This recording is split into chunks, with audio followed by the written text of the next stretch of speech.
Er weer dus geen orde op zaken stelt dat ze zijn die maar weer helpen om naar huis te komen. Nee.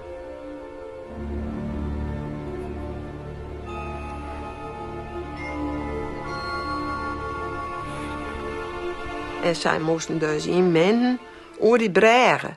Maar die bregen weer kapot gooid.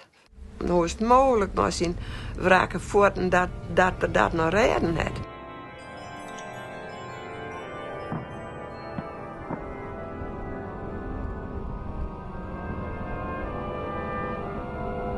En toen is ze met een fiets verder gegaan. Ja, ze moesten verder naar Osnabrück, Nederlandse kant uit. Dann bin ich erstmal wieder weggegangen, weil mein Vater mir gesagt hatte, nimm keinen mehr auf, wir können nicht mehr. Dann bin ich aber, bevor ich sie ins Haus ließ, erst noch zu Vater aufs Land gelaufen und habe ihm gesagt, da kommen 2 Jammergestalten, wahrscheinlich aus dem Lager, ja. Und du darfst jetzt nicht Nein sagen.